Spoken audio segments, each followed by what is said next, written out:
peaceful picture. Captain SERGEI. Captain SERGEI is stuck on the side of the road. I don't remember when it happened to me last time. I think the last time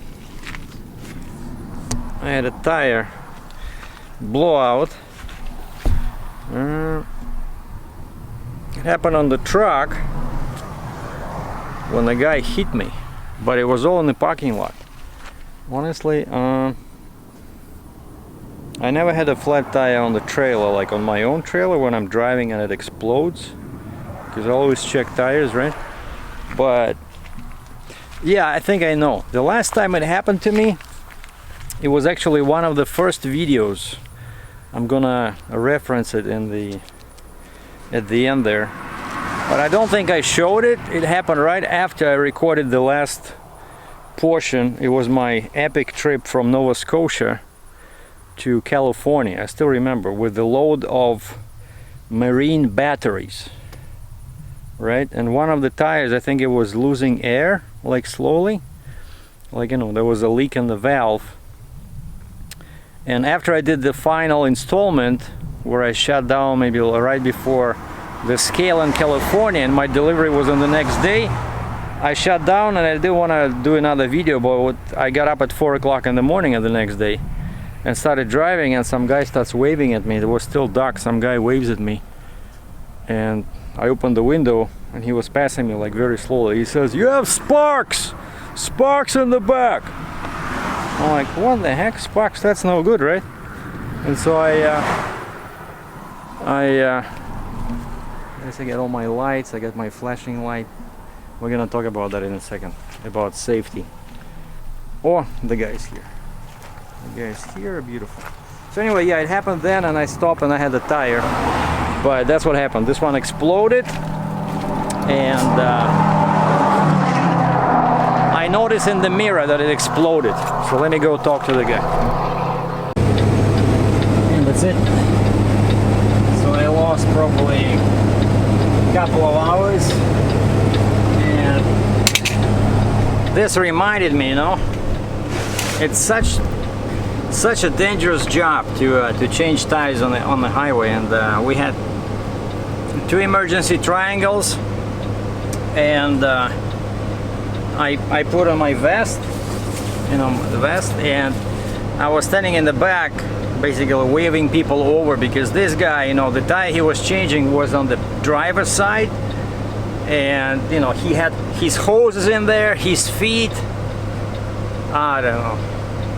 And so yeah, so only one car managed to squeeze through and pass him at probably, I don't know, 75 miles an hour in this lane. But it was a car, so there was still lots of space, and it moved a little bit towards the you know, the line between the lanes, but there were vehicles in that lane, and this guy was trying to pass them. You know, he couldn't get fast enough in front of them. And I waved at him. I said, you know, move over, move over. I had my gloves, like with the gloves, you know, like move over. So basically that's the situation, you know, when you have a blowout, you gotta stop immediately, because you don't know what tire it is, and if it's like the rear tire, it can damage your mud flaps. You know, I see that all the time, where the tire basically wraps around the mud flap, and now you don't even, and plus, you know, you cannot drive without mud flaps, right? That's a ticket, guaranteed ticket. And these tires, they can do a lot of damage if you don't stop right away. And so I just got lucky that it happened right.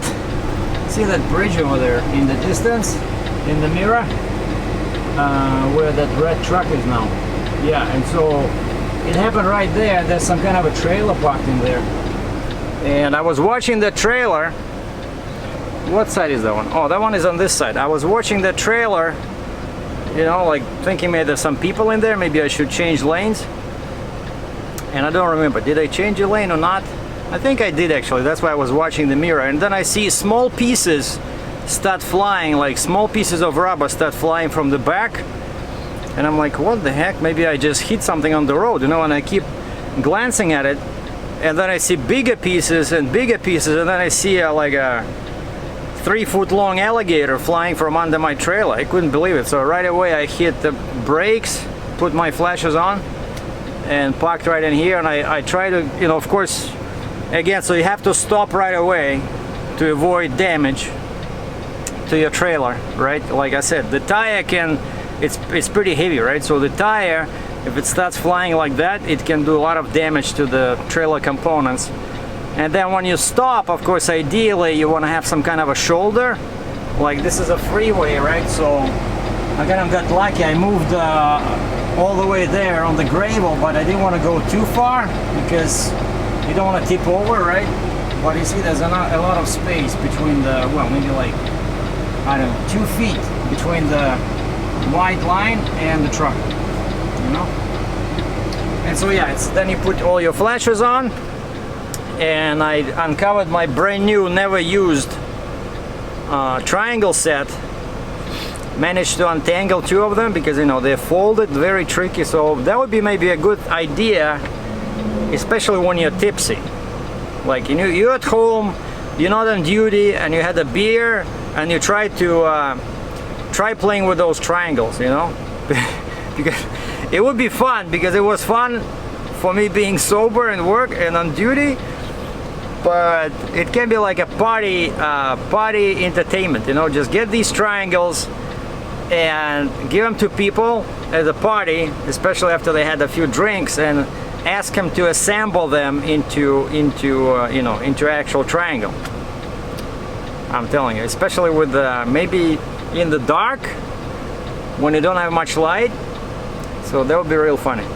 So anyway, and that's what I did. So the flashes, the triangles, pull as far to the right, and then of course I asked the guy, I said, because I said, you know, I used to drive a tow truck, so I know how dangerous this is. And thanks God this is not such a bad freeway. Like, the traffic is pretty scarce, because I'm about 10 miles north of a small town called Washington, Indiana. This is I-69 going north. And my next stop I put in is a Petro truck stop in Gaston, Indiana. I want to stop there for lunch, or now it's going to be dinner. And so I'm heading north to Port Huron, and so I called, and how do you find a tire shop, right? So Google is your friend. I opened Google on my phone and I said, tire shop near me. And of course I activated my location, and it found a bunch of shops. Found one over there, like it was showing direction, like somewhere here, like, I don't know, 3 miles away.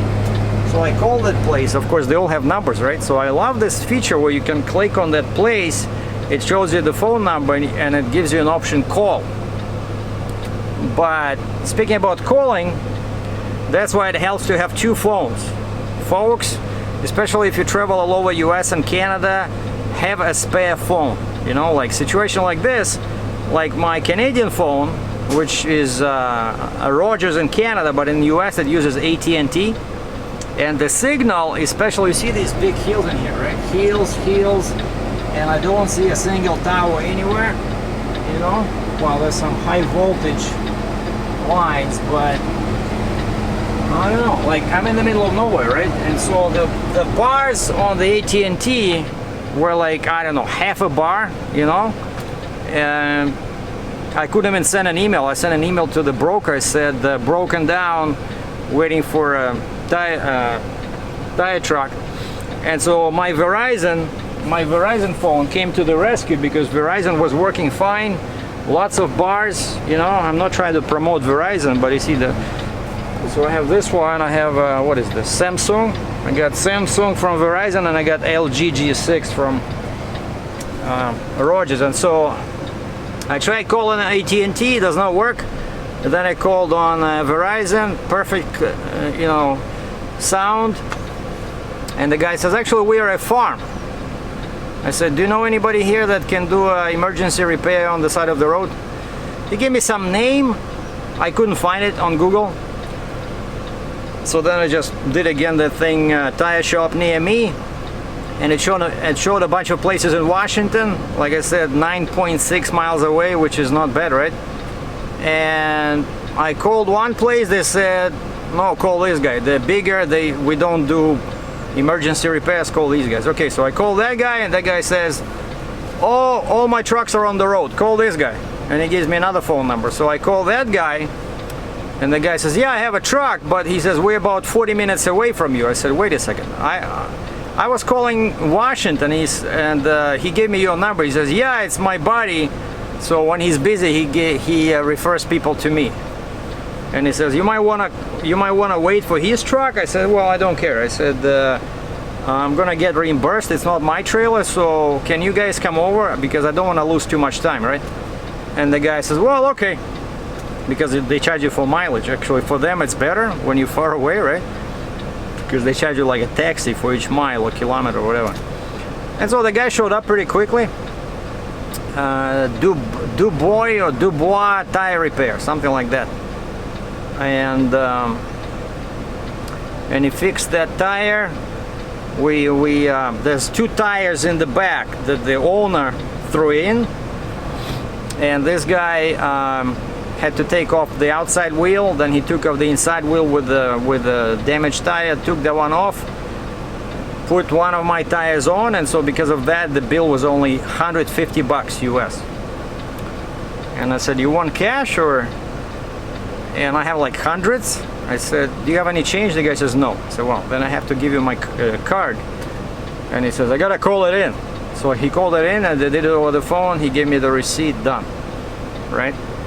And by the way, I'm sorry, I apologize. You see, like, really not liking this lens. I'm recording with my Canon 6D, but the lens I'm using is 24-105, and it's really uncomfortable. I have to hold. Now I'm holding, you see, like this, with the outstretched arm, and then my face looks more or less okay. But if I do it like this, like, it's easier to bend your arm at the elbow. My face is too big, and measures already have been taken. So I just ordered the crop sensor camera for video, because this 6D is a bit too heavy, you know, to hold it like this. So I'm getting back, I'm gonna get back a small camera, like, so I'll have two cameras. This 6D will be for stills, for photography, and I'll have a small, this brand new that just came out a couple of months ago, Rebel SL3. Rebel SL3, it's like tiny camera, but can even do 4K, 1080p in 60, 1080p in 30, and for that one I'm gonna get this beautiful lens for video. It's 10 to 18 millimeter, and I'll be able to hold like this, and my face will not be too big, you know. So anyway, those are the news, but for now I just have to make it past Indianapolis at least, and then actually the plan for the next few days, I'm gonna be like a bus. I'm gonna drop this in Michigan, pick up another trailer, deliver to Ontario, bring it back, hook up this one, deliver to Ontario, leave it there, then bobtail back, pick up another trailer. So it's gonna be a few exciting trips, but it's all money. I don't care, it's the same broker, just they have these bunch of machines that go to Canada, right?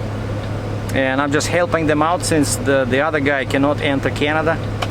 He still cannot find his passport, and so that's what's going on. All right, so that's just a very unusual occurrence, but I thought I would cover this and give you guys some pointers in case it ever happens to you, because it can be a bit scary, and people can get killed, you know, like a tire guy, you know, if you're not careful. And so yeah, it helped a lot that I was standing there waving everybody off, you know, waving everybody into the next lane. So thanks for watching, be cool. Well, this is Angola, Indiana. There's a petrol truck stop on the other side, and I stopped there,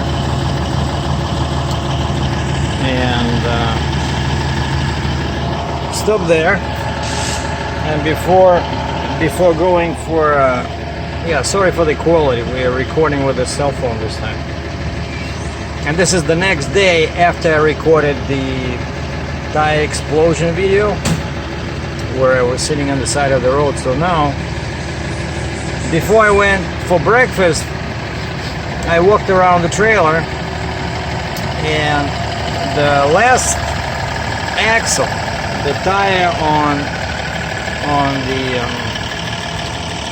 the passenger side had a big bulge. And I just wanted to say that, you know how some guys, you see guys checking tires and they kick them with a boot, or they have a small hammer, like the size that usually you crack nuts with. And that's always makes me laugh, you know, because you cannot tell if the tire is flat by kicking it with your shoe, unless it's really flat, you know. But if it's just half flat, you will never feel the difference.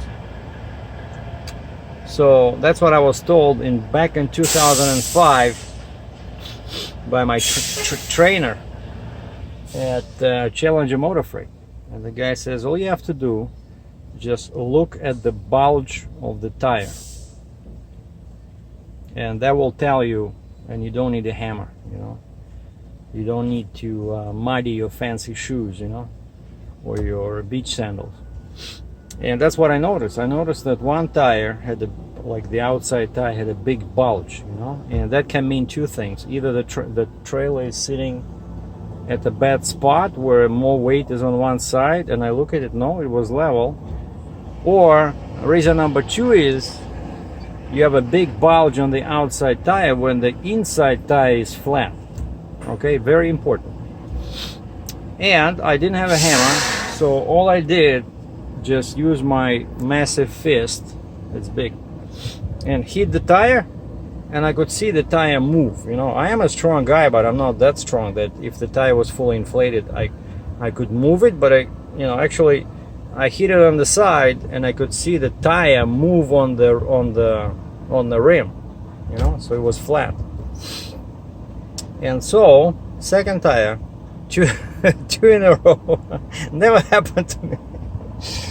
And so I know these guys, I know that these guys are pretty good, and so I drove across the street and parked in the door, and I asked the guy to show me. Once he dismounted the tire, I said, like, did you find the reason, or is it just bad, you know, bad tire? Because they're not new, they all, you know, what do you call it? Well, refurbished tires, right?